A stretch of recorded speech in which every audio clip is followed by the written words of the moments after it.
Hello. मेरा नाम अंबर है। और मैं हूँ नेहा। हम लोग एक 7 ईयर ओल्ड बॉय के और जिसको ऑटिज्म है उसके पेरेंट्स हैं। एंड ये चैनल हमने अभी कुछ महीने पहले ही स्टार्ट किया है। एंड हमारा पर्पस ये है इस चैनल से कि पेरेंट्स को ऑटिज्म के बारे में एजुकेट करें। ऑटिज्म से रिलेटेड बहुत सारे मिथ्स हैं एंड जिसको हम सच मानने लगते हैं, वो मिथ्स क्लियर करें। बहुत सारी टिप्स और स्ट्रैटेजीज प्रोवाइड करें पेरेंट्स को, जिनसे उनकी पेरेंटिंग जर्नी थोड़ी सी ईजियर हो जाए। ये चैनल हमने इंग्लिश में शुरू किया था, बट हमें बहुत सारी क्वेरीज आई कि इंग्लिश को हिंदी में करिए। एंड अपने हमारे व्यूअर्स और सब्सक्राइबर्स को देखते हुए कि कहाँ से वो हमारे वीडियोस मैक्सिमम देखे जा रहे हैं, हमने डिसाइड किया कि इसे अब हिंदी में हम वीडियोस बनाएंगे आगे से।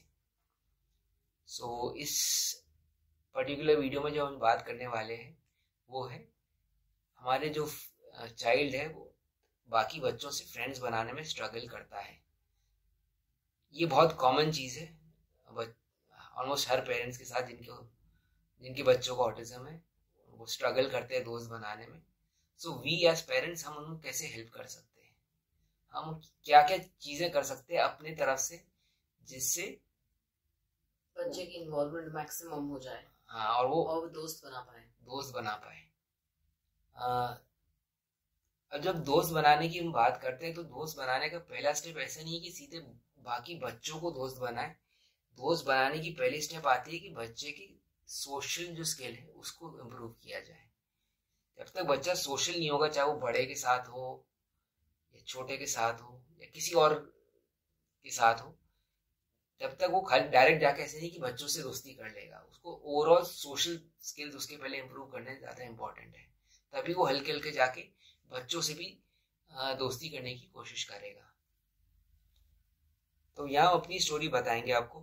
हमारा जो बेटा है, हमने उसकी जब आप सोशल स्किल्स इन्वॉल्व करते हो बच्चे के तो कई स्किल्स आते हैं। पहले आता है इंडिपेंडेंट प्ले आता है, फिर हल्के के पैरेलल प्ले आता है जहाँ वो दूसरे बच्चों को नोटिस करने लगता है।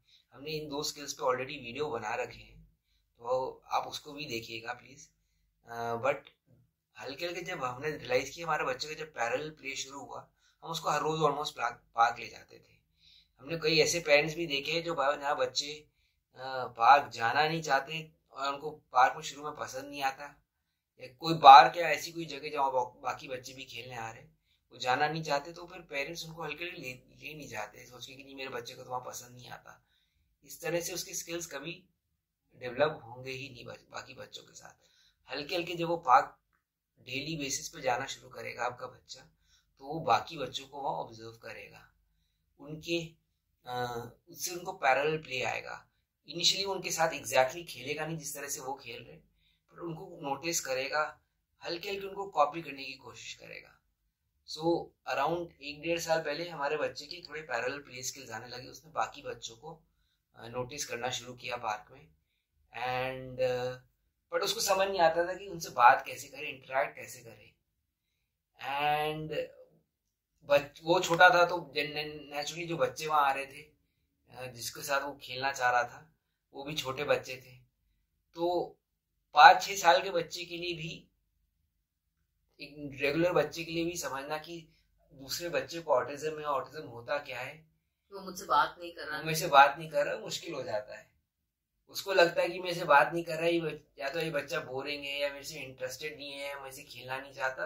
वो थोड़ा अपनी तरफ से एफर्ट करता है और बाद में पीछे हट जाता है। वो जाता ही नहीं है, उसको समझ नहीं आता कि कैसे मैं उससे बात करूं, क्योंकि वो बात बिल्कुल नहीं कर रहा।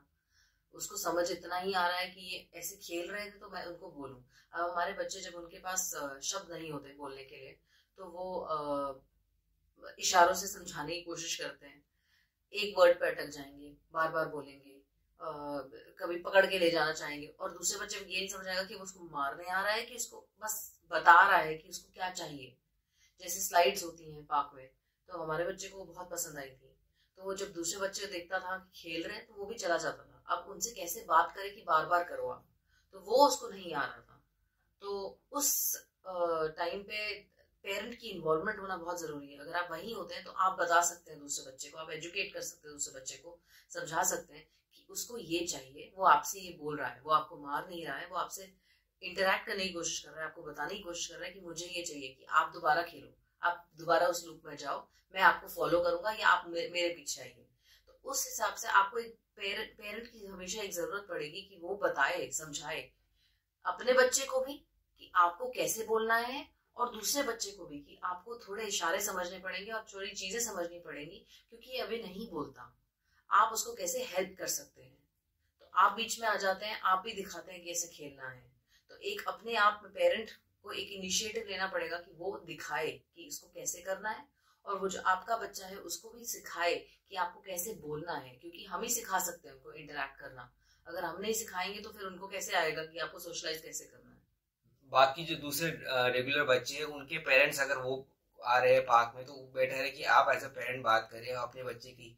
बहुत सारे लोग ऑटिज्म समझते नहीं, ऑटिज्म के बारे में आप उनको समझाएं, सो दैट हल्की हल्की जब वो पेरेंट्स या उनके बच्चे समझने लगेंगे कि आपकी बेटे की कोई स्पेशल रिक्वायरमेंट, आपके बच्चों की स्पेशल रिक्वायरमेंट है, तो वो भी ज़्यादा अकोमोडेट होने लगेंगे। वो बच्चे भी अपनी तरफ से, हमने देखा जब कुछ कुछ बच्चे को के साथ हमने देखा है कि उनको मालूम है हमारे बच्चे के ऑटिज्म के बारे में, वो बच्चे अपनी तरफ से एक्स्ट्रा एफर्ट डालते हैं, कोशिश करते हैं, जो पहले शायद ना करते थे, क्योंकि उनको पता ही नहीं था, कि उनको लगता था कि मैं बच्चे शायद उनके साथ खेलना नहीं चाहता, बट वो एफर्ट वो डालते हैं अपनी तरफ से। ये बहुत इंपॉर्टेंट चीज़ है। एक और चीज़ जो हमने देखी, आजकल शहरों में पेरेंट्स वर्क कर रहे हैं, एंड कई पेरेंट्स ने मतलब 24 आवर्स या 12 आवर्स मेड रखी है, और बच्चे जनरली मेड के साथ ही, बहुत सारे हमने देखे रेगुलर बच्चे एटलीस्ट हमारी सोसाइटी में मेड के साथ ही आते हैं पार्क में। वो मेड एफर्ट नहीं करेगी। अगर आपके स्पेशली अगर आपका बच्चा है जिसके साथ ऑटिज्म है, आई थिंक वो एफर्ट जो आप एज ए पेरेंट डाल सकते हैं वो मेड नहीं डाल सकती। सो उस चीज का भी आप प्लीज ध्यान रखिए, आपको एज अ पेरेंट ही एफर्ट डालना होगा। हल्के हल्के आपको देखिए आपके बच्चे को किस चीज में इंटरेस्ट आता है, उसको अलग अलग तरह के एक्सपोजर दीजिए खेलने की एक्टिविटीज के। हमने उसको स्विमिंग का एक्सपोजर दिया, साइकिलिंग का दिया, पार्क में सीसॉ, स्लाइड्स, अलग अलग तरह के गेम्स। अभी थोड़ा बड़ा हो गया तो अब वो सीसॉ और स्लाइड में उसको इतना मज़ा नहीं आता, तो उसको अपने रनिंग शुरू करवाइए, पुलअप्स शुरू करवाए। अब उसमें मैं एज अ फादर कभी कभी क्या करता हूँ, या नेहा एज अ मदर कभी कभी क्या करती है, देखती हैं कि बाकी कौन से बच्चे हैं जो उस तरह के गेम खेल रहे हैं, और हम उन बच्चों को, मैं तो बहुत करता हूँ कभी कभी कि उन बच्चों को इनवाइट कर लूंगा कि चलो मेरा बच्चा इसको रनिंग करनी है तो आप भी आओ इसके साथ रनिंग करो। मैं एक गेम, एक ग्रुप एक्टिविटी बना लेता हूँ कि चलो सब लोग रेस लगाएंगे, एंड मेरे बच्चे को समझ नहीं आता रेस क्या है, बट वो देखता है बाकी बच्चे दौड़ रहे हैं तो उसको भी क्योंकि दौड़ने में इंटरेस्ट है तो वो भी दौड़ते हैं। बट हल्के हल्के वो समझ रहा है कि अब मुझे इन बच्चों के प्रेजेंस में कैसे, मतलब वो बेटर होता जा रहा है उनके साथ हल्के हल्के।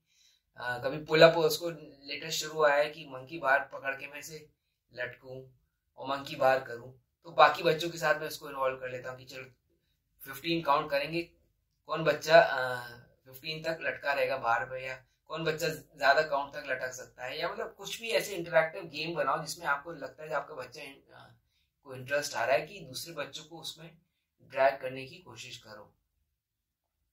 अगर बच्चा आपका बात नहीं भी कर रहा है, कोई बात नहीं, आप उतने अटेम्प्ट्स लगाओ कि वो देखे और समझे उसको, चाहे उसको 100 बार कराना पड़े।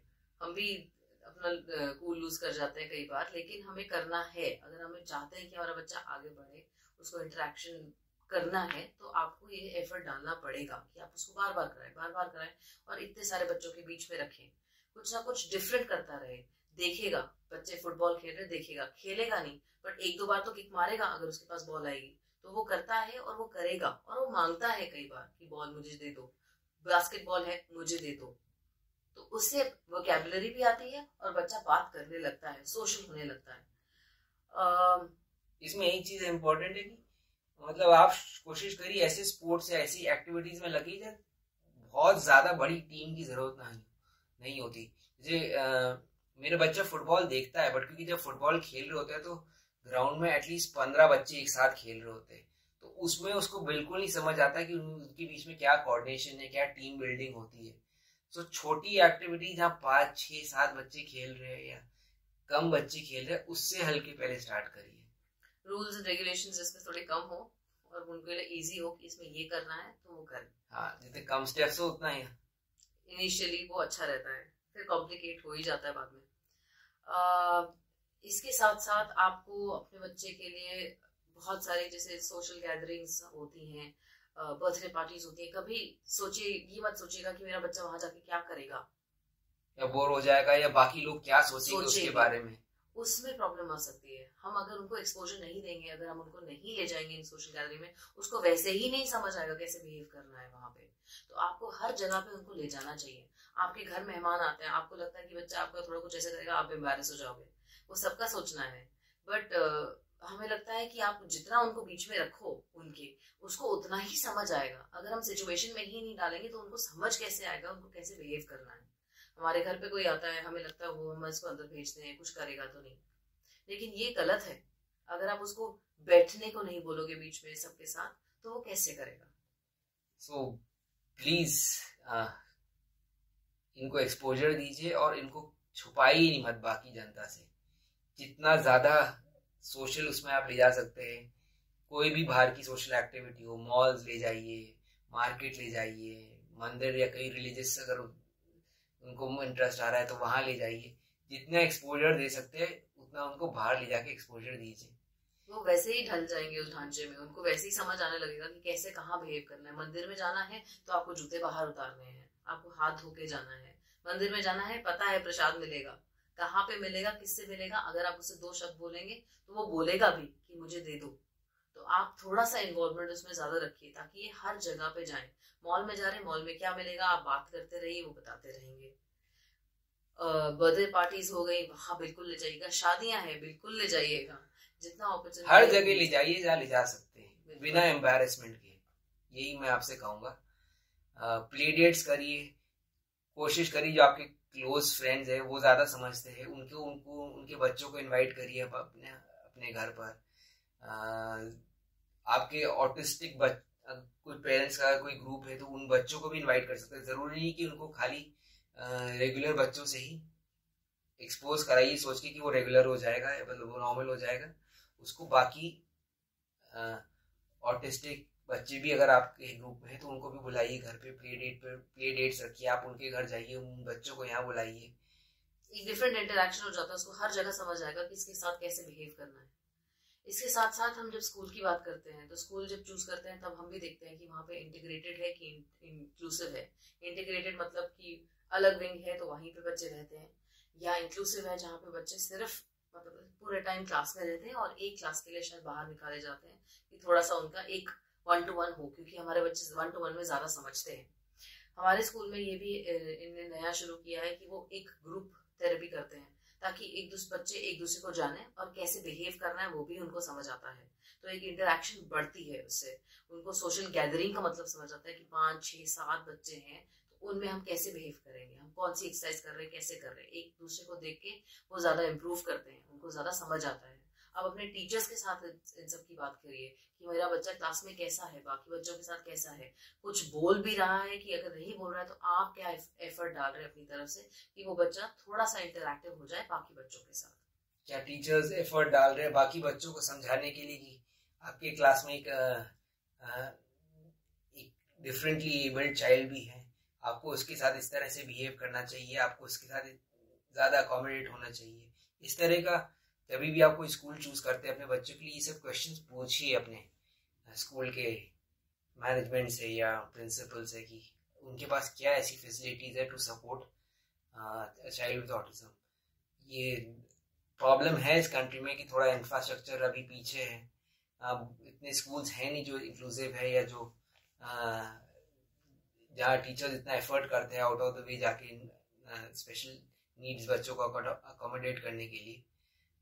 बट जहाँ तक आपके पास ये ऑप्शन है, ये क्वेश्चंस प्लीज अपने टीचर्स और प्रिंसिपल से डिस्कस करिए। बिल्कुल डिस्कस करिए और उनसे बिल्कुल पूछिए कि क्या क्या आप प्रोवाइड करते हैं हमें और हम आपको कैसे हेल्प कर सकते हैं। अगर आप स्कूल में कुछ कर रहे हैं और हम घर पे कैसे उसको फॉलो अप करें ताकि हम एक साथ मिलकर बच्चे का फ्यूचर बेटर कर सकें।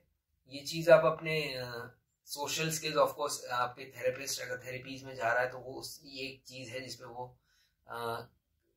डेफिनेटली काम करते ही करते हैं। बट आप उनसे भी अगर आप उसको जो थेरेपी में कर रहा है उसके बाद आप देख रहे हैं कि बाहर रेप्लिकेट नहीं कर पा रहा, तो आप फिर ज़्यादा उस चीज़ पे फोकस करिए अपने थेरेपिस्ट से बात करके।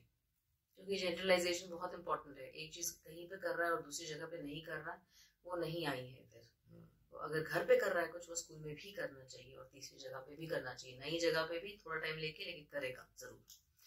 तो अगर आपको हमारा ये वीडियो पसंद आया होगा, प्लीज़ लाइक करिएगा, सब्सक्राइब करिएगा, हमें बताइएगा कि आपको कमेंट्स में प्लीज़ लिखिएगा कि कैसा लगा, और हमें बताइएगा आप कैसे हैंडल करते हैं ये सिचुएशन अपने बच्चे के लिए। आपने कैसे उनको फ्रेंड्स बनाने में इनकरेज किया और कैसे हेल्प किया ताकि उनके और फ्रेंड्स बने, और आपने कैसे अपनी जर्नी आगे बढ़ाई। Thank you so much.